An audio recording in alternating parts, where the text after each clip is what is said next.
Hello everyone, myself Shalini Arora from Department of Commerce, Government National College Sirsa. Continuing with the topic of amalgamation of companies, we have done in the last video the entry accounting treatment in the books of transferor company.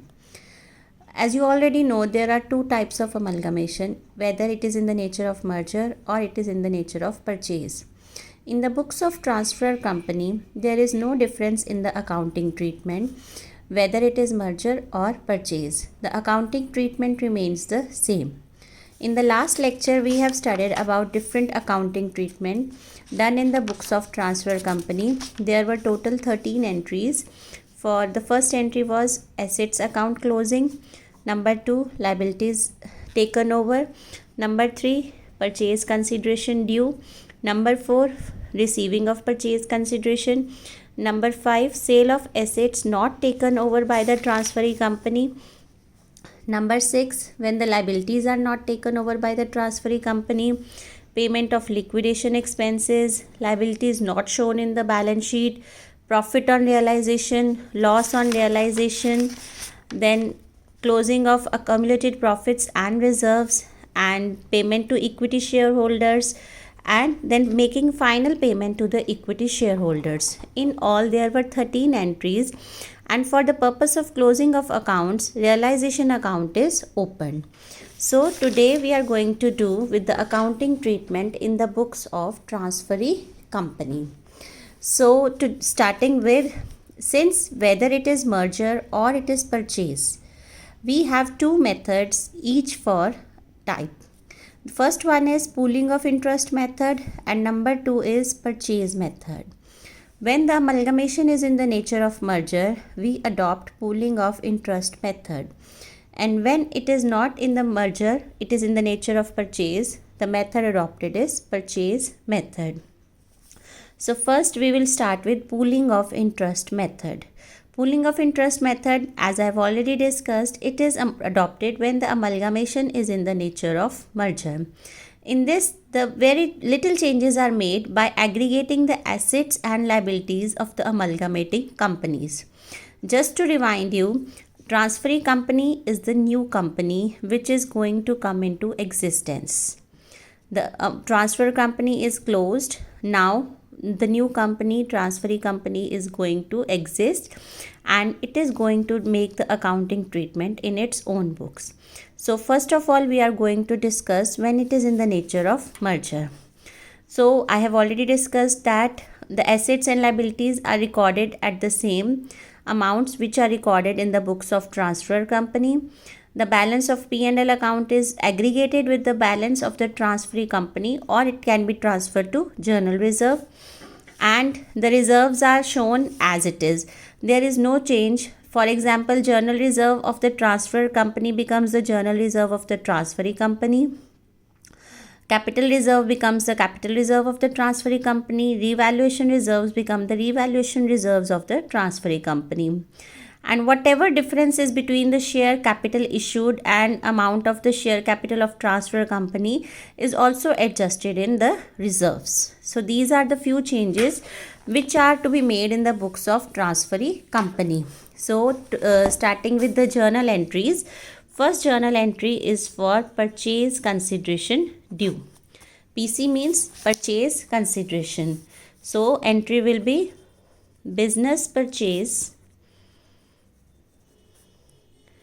account debited to liquidator of transfer company. Whatever has been decided between the two companies, total amount will be shown in this entry. Business purchase account debited to liquidator of transfer company. It can be total of shares, cash, whatever, because if it is merger, then one of the entries, we have done about 5 conditions. All the 5 conditions are passed, satisfied. It is in the case of merger. If one of the conditions is not satisfied, it is in the nature of purchase. So business purchase account debited to liquidator of transfer company. Now for recording the assets and liabilities which are taken over by the transferee company. So all the assets are debited, sundry assets account debited, to liabilities, to sundry liabilities account. We have to record them individually. Whatever assets are given in the balance sheet, whatever liabilities are given in the balance sheet, we have to record them individually. Okay. Whatever provisions are given, to provision for doubtful debts, to surplus, to reserves, and to business purchase.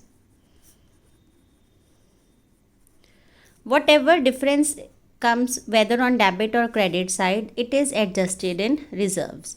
We add it up in reserves. Accordingly, it will be debit or credit, whatever it is there. Now, the third entry is for purchase consideration paid. Now, who will receive the purchase consideration? The liquidator. Liquidator of transfer company debited to whatever he is receiving, to share capital account, to securities premium if the shares are issued at premium, and to bank account if the fraction of shares are paid in cash. Okay, so if the shares are issued at discount, the discount will be debited. As you already know, discount is a loss, so it is debited.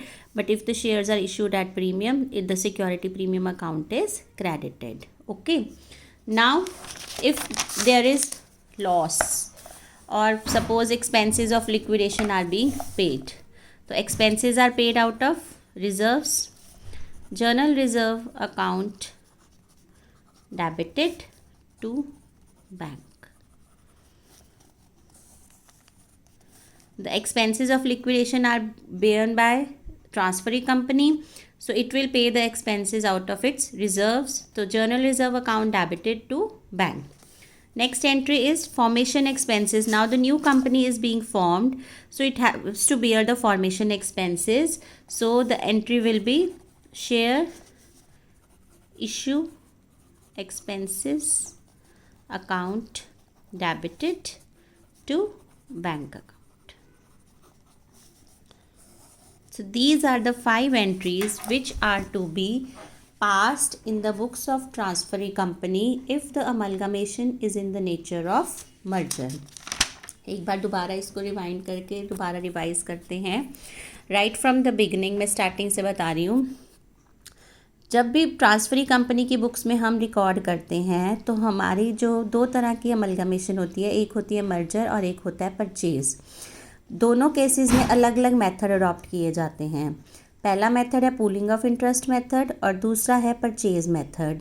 जब amalgamation merger के nature में होता है तो हम कौन सा method adopt करते हैं? Pooling of interest method. और अगर मर्जर नहीं है, परचेज है, तो फिर हमारा कौन सा मेथड यूज़ होता है? Purchase method. तो अभी हम बात कर रहे हैं मर्जर के केस में, जिसमें हम अडॉप्ट करते हैं pooling of interest method. Pooling of interest method में जो एंट्रीज़ होती हैं, जो अकाउंटिंग ट्रीटमेंट होता है, वो होता है ऐसे. बाकी एक बात मैं और बताना चाहूँगी, जब हम मर्जर के केस में करते हैं तो बहुत कम चेंजेस होते हैं. जो कुछ भी ट्रांसफ़र कंपनी की बुक्स में दिख रहा होता है उसको हम एज इट इज़ ही उठा लेते हैं. जो उनका रिज़र्व्स होते हैं वो अब किसके रिज़र्व्स बन चुके होते हैं?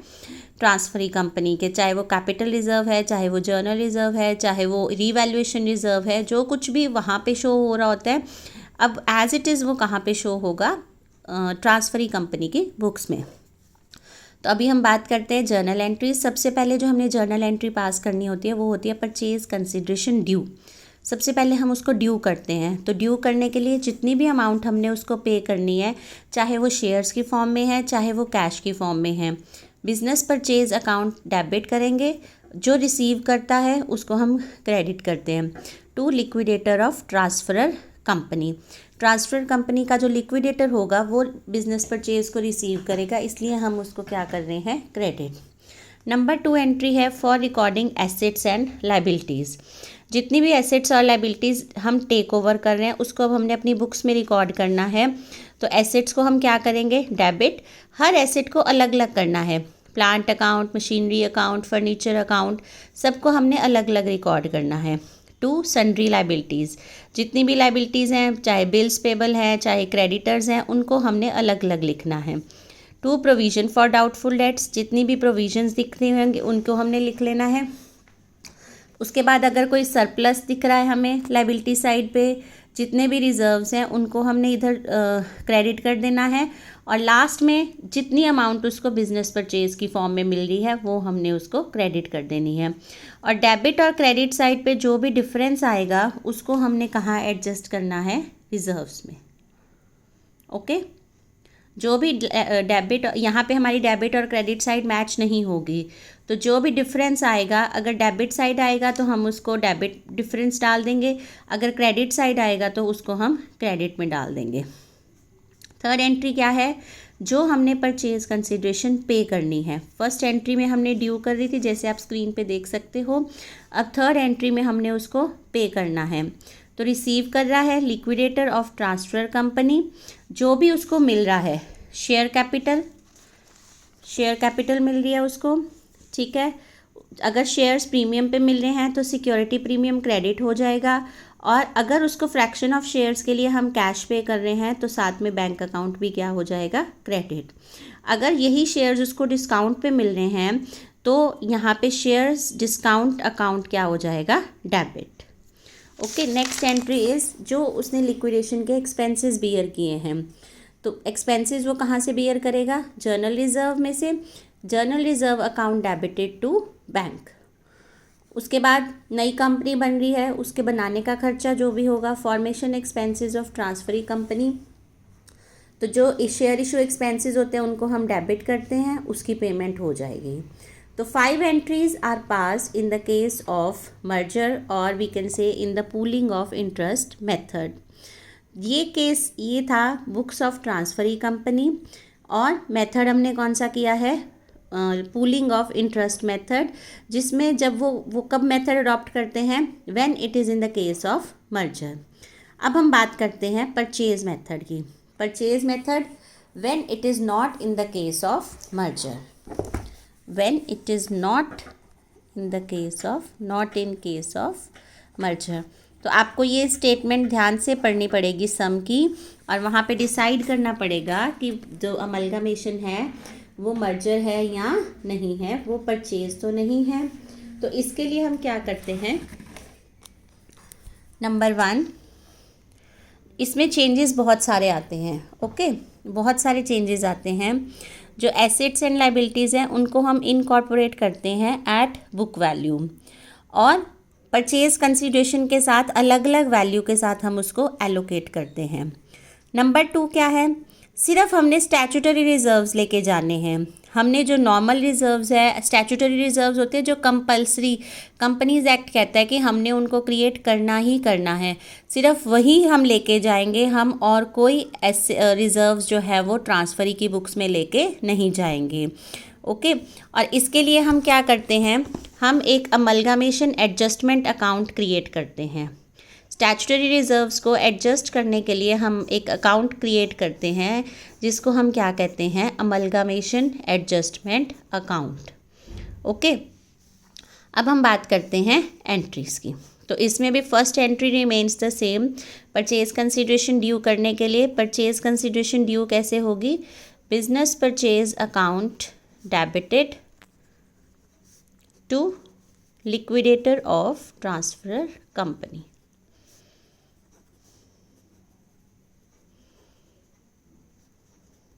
जितनी भी अमाउंट उनमें डिसाइड हुई है उस अमाउंट से हम एंट्री पास कर देंगे, business purchase account debited to liquidator of transfer company. अब हमने एसेट्स को और लाइबिलिटीज़ को रिकॉर्ड करना है, और ये हमने कहा था कि हम उसको इंडिविजुअली असाइन करते हैं फॉर परचेज कंसिडरेशन। तो एंट्री क्या होगी, अगर बेटा डिफरेंस जो है वो ज़्यादा है डेबिट साइड पे, पहले हम डेबिट साइड का डिफरेंस देखेंगे। तो सन्ड्री एसेट्स अकाउंट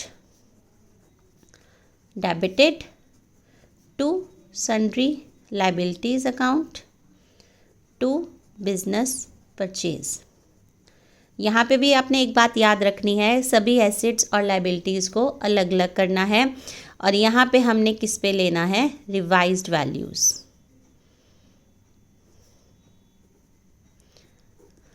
अगर हम उसको बिजनेस परचेज के साथ हम उसको एलोकेट कर रहे हैं तो अब हमारी डेबिट साइड है, क्रेडिट साइड है। अगर हमारी क्रेडिट साइड ज़्यादा हो जाती है तो डिफरेंस किस तरफ आएगा, डेबिट साइड, और उस डिफरेंस को हमने कहाँ पे डालना है, गुडविल अकाउंट में, ताकि हमारे डेबिट और क्रेडिट साइड दोनों क्या हो जाएं, सेम। अब अगर हमारे क्रेडिट साइड शॉर्ट है तो एंट्री क्या होगी, sundry assets account debited to sundry liabilities account to business purchase. और अब क्रेडिट साइड शॉर्ट है तो हमारा जो डिफरेंस जाएगा वो किस में जाएगा, to capital reserve account. Clear है, डिफरेंस क्लियर हो गया। इधर अगर हमारी एसेट साइड शॉर्ट है तो हम डिफरेंस को डालेंगे गुडविल अकाउंट में, और अगर हमारी क्रेडिट साइड शॉर्ट है तो हम डिफरेंस को डालेंगे कैपिटल रिजर्व अकाउंट में। और जितने भी एसेट्स और लाइबिलिटीज़ हैं उनको हमने किस वैल्यू पे लेना है, रिवाइज्ड वैल्यू पे। और यहाँ पे हमने गुडविल को नहीं लेना, एक्सक्लूड करना है गुडविल को।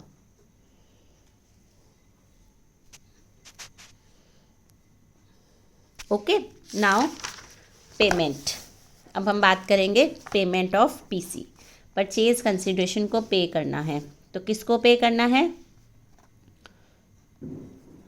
Liquidator of transferor company debited to share capital to securities premium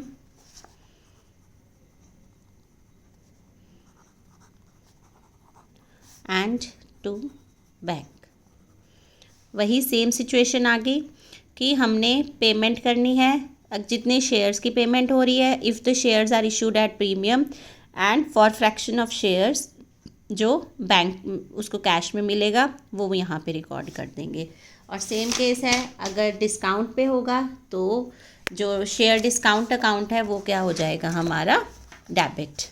okay, अब एक्सपेंसेस, कौन से एक्सपेंसेस, लिक्विडेशन के एक्सपेंसेस। तो वो कहाँ से हमने पहले भी for to bear liquidation expenses, तो हमें पता है या तो वो रिजर्व्स में से जाएगा या वो गुडविल में से जाएगा। तो इसमें कुछ भी हो सकता है, जो भी कंपनी की बैलेंस शीट में अपीयर कर रहा है, गुडविल अकाउंट और capital reserve account debited to bank, क्योंकि उसने लिक्विडेशन एक्सपेंसेस बियर कर रहे हैं तो वो किसी में से भी पेमेंट कर सकता है, जो भी उसके पास उस टाइम अवेलेबल होगा, गुडविल अकाउंट और capital reserve account debited to bank.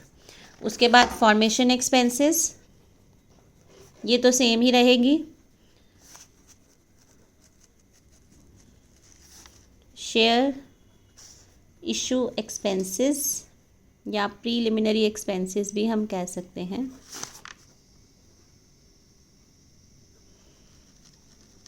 To bank. Okay, अब क्या है, हमने एक अकाउंट स्टैट्यूटरी रिजर्व्स के लिए एक अमलगामेशन एडजस्टमेंट अकाउंट, मैंने आपको पहले भी डिस्कस किया था, उसके लिए हम एक अमलगामेशन एडजस्टमेंट अकाउंट खोलते हैं। तो एंट्री क्या हो जाएगी, जिसमें हम ये सारे डालेंगे, amalgamation adjustment account debited to statutory reserve, और लास्ट में हमने इसको क्लोज करना है तो entry will be reversed for closing amalgamation adjustment account. The entry will be reversed. It will be statutory reserve account debited to amalgamation adjustment account. फिर हमारे पास एक और होता है कि अगर हमारे पास दोनों अकाउंट्स है, गुडविल अकाउंट भी है और कैपिटल रिजर्व अकाउंट भी है, तो हम गुडविल अकाउंट को क्लोज कर सकते हैं कैपिटल रिजर्व के अगेंस्ट। ओके, तो it will be capital reserve account debited to goodwill. और लास्ट में क्या है, प्रीलिमिनरी एक्सपेंसेस को राइट ऑफ करना है यहाँ पे, तो उनको हम कैपिटल रिजर्व में से राइट ऑफ कर सकते हैं। तो capital reserve account debited to preliminary expenses, ये एक तरह से हमारे फ्री रिजर्व्स होते हैं, तो इनको हम यूज़ कर सकते हैं अपने एक्सपेंसेस को राइट ऑफ करने के लिए। तो ये था बेटा हमारा accounting treatment in case of transferee company when it is in the nature of purchase. तो एक बार इसको भी let's have a look at this. जो मेन डिफरेंस है वो आता है बेटा इस एंट्री में, the second entry. Second entry में क्या होता है, यहाँ पे हम बुक वैल्यू पे लेते हैं और हम एक ही एंट्री में सब कुछ कर लेते हैं, और जो डिफरेंस होता है वो रिजर्व्स पे आता है। बल्कि पर जो परचेज़ होता है उसमें क्या होता है, हम सारे एसेट्स और लाइबिलिटीज़ को रिवाइज्ड वैल्यूज़ पे लेते हैं, और हमने कोई भी फ्री रिज़र्व नहीं लेके जाना, हमने सिर्फ स्टैट्यूटरी रिज़र्व्स लेके जाने हैं, जिसके लिए हम एंट्री कहाँ पास करते हैं, amalgamation adjustment account debited to statutory reserve. शुरू से मैं एक बार डिस्कस कर रही हूँ। सबसे पहले हम परचेज़ कंसिड्रेशन ड्यू करते हैं। परचेज़ कंसिड्रेशन ड्यू करने के लिए हमारे पास क्या एंट्री होती है, business purchase account debited to liquidator of transferor company. उसके बाद हमने एसेट्स और लाइबिलिटीज़ को रिकॉर्ड करना है एट रिवाइज्ड वैल्यूज़। मैं बार बार कह रही हूँ revised values. Sundry assets account debited to sundry liabilities to business purchase. अगर हमारी क्रेडिट साइड ज़्यादा है और डेबिट साइड कम है तो हम डिफरेंस को कहाँ डालेंगे, गुडविल अकाउंट में, ताकि हमारी जो एंट्री है वो क्या हो जाए, बैलेंस। और अगर हमारी क्रेडिट साइड ज़्यादा है, डेबिट साइड ज़्यादा है और क्रेडिट साइड कम है, तो हम डिफरेंस को कहाँ डालेंगे, कैपिटल रिजर्व अकाउंट में। तो entry will be same, sundry assets account debited to sundry liabilities account to business purchase to capital reserve. एक बात का ध्यान रखना कि इसमें हमने गुडविल को नहीं लेना होता। उसके बाद हमने परचेज कंसिड्रेशन को पे करना है। परचेज कंसिड्रेशन पे करने के लिए एंट्री वही पुरानी है, liquidator of transferor company debited to share capital account to securities premium account to bank account. ये कब होगी, जब शेयर्स प्रीमियम पे इशू हो रहे हैं। अगर शेयर्स डिस्काउंट पे इशू होंगे तो सिक्योरिटी प्रीमियम की जगह जो डिस्काउंट अकाउंट है, शेयर डिस्काउंट अकाउंट है, वो क्या होगा, डेबिट। उसके बाद स्टैट्यूटरी रिजर्व्स, हमने इसमें कोई भी फ्री रिजर्व्स नहीं लिए थे सेकेंड एंट्री में, जब वो एसेट्स और लाइबिलिटीज़ को टेक ओवर कर रहा था। तो स्टैट्यूटरी रिजर्व्स को ट्रांसफ़र करने के लिए हम एक अकाउंट क्रिएट करते हैं जिसको हम क्या कहते हैं, अमलगामेशन एडजस्टमेंट अकाउंट। तो एंट्री क्या हो जाएगी, amalgamation adjustment account debited to statutory reserve. Last में हमने इसको क्लोज भी करना है, तो इसके लिए एंट्री रिवर्स हो जाती है, statutory reserve account debited to amalgamation adjustment account. उसके बाद जो लिक्विडेशन एक्सपेंसेस बियर कर रही है कंपनी, गुडविल से भी कर सकती है और कैपिटल रिजर्व से भी कर सकती है। तो गुडविल अकाउंट या capital reserve account debited to bank. उसके बाद फॉर्मेशन एक्सपेंसेस, नई कंपनी बन रही है तो फॉर्मेशन एक्सपेंसेस होंगे, शेयर इशू एक्सपेंसेस या preliminary expenses debited to bank. उसके बाद राइट ऑफ कर सकते हैं हम प्रीलिमिनरी एक्सपेंसेस को कैपिटल रिजर्व में से, तो capital reserve account debited to preliminary expenses. इस सब में ध्यान रखना, अगर हमारे पास गुडविल अकाउंट और कैपिटल रिजर्व दोनों हैं तो हम गुडविल अकाउंट को सेट ऑफ कर सकते हैं कैपिटल रिजर्व के साथ। तो कैपिटल रिजर्व डेबिट हो जाएगा और गुडविल को हमने क्लोज करना है तो गुडविल क्या हो जाएगी, क्रेडिट। अदरवाइज़ आपको पता होता है गुडविल डेबिट होती है, बट अब हम उसको सेट ऑफ कर रहे हैं तो अब गुडविल अकाउंट क्या हो जाएगी, क्रेडिट। तो ये थी बेटा entries in the books of transferee company. Both methods are discussed here, pooling of interest method and purchase method. तो आपको ये बात याद रखनी है, जब भी आप स्टेटमेंट पढ़ोगे, स्टेटमेंट में देखोगे कि कौन सी अमलगामेशन है, क्या वो मर्जर है, क्या वो परचेज़ है, उसके बाद आपने एंट्रीज़ करनी है। ट्रांसफ़र कंपनी की बुक्स में एंट्रीज़ में कोई चेंज नहीं होता, चाहे वो परचेज़ है चाहे वो मर्जर है, वो सेम रहता है। उसमें हम रियलाइजेशन अकाउंट खोलते हैं, वहाँ पे हम सारे एसेट्स और लाइबिलिटीज़ को लेके जो उनका रियलाइज्ड वैल्यू होती है उसमें ले लेते हैं। यहाँ पे दोनों केसेस में एंट्रीज़ अलग होंगी, चाहे वो मर्जर है चाहे वो परचेज़ है। Accounting treatment will be different in both the cases. Basically जो डिफरेंस है वो एक सेकेंड एंट्री में आता है, जहाँ पे आपने बुक एसेट्स और लाइबिलिटीज़ को टेक ओवर करना होता है। मर्जर के केस में आप जब टेक ओवर करते हो तो बुक वैल्यूज़ पे होता है, बट परचेज़ के केस में जब आप टेक ओवर करते हो तो it is done at revised values, और डिफरेंस को आप गुडविल या कैपिटल रिजर्व में डालते हो, जो ये एंट्री मैं आपको अपनी स्क्रीन पे शो कर रही हूँ। ओके, उसके बाद हम परचेज़ कंसिडरेशन की पेमेंट कर देते हैं, एक्सपेंसेस को पे ऑफ कर देते हैं। एक और जो मेन डिफरेंस है, मर्जर के केस में सारे रिजर्व्स को टेक ओवर किया जाता है। जो रिजर्व्स ट्रांसफ़र कंपनी के होते हैं वो एज इट इज़ किसके बन जाते हैं, ट्रांसफरी कंपनी के। बट परचेज़ के केस में हमने सारे रिजर्व्स लेके नहीं जाने, हमने सिर्फ और सिर्फ स्टैट्यूटरी रिजर्व्स को लेके जाना है। और उसके लिए हम कौन सा अकाउंट क्रिएट करते हैं, अमलगामेशन एडजस्टमेंट अकाउंट। और इस अकाउंट को लास्ट में हमने क्लोज़ करना होता है, और वो क्लोज़ करने के लिए वो एंट्री क्या हो जाती है, reserve. That's all from the accounting treatment of amalgamation। और इसी के साथ हमने दोनों की बुक्स की एंट्रीज़ को डिस्कस कर लिया है, in the books of transfer company and in the books of transferee company. In the next video we will start with the practical problems for completing the accounting treatment, कैसे इन entries को हम practically apply करते हैं। That's all from today. Okay, goodbye.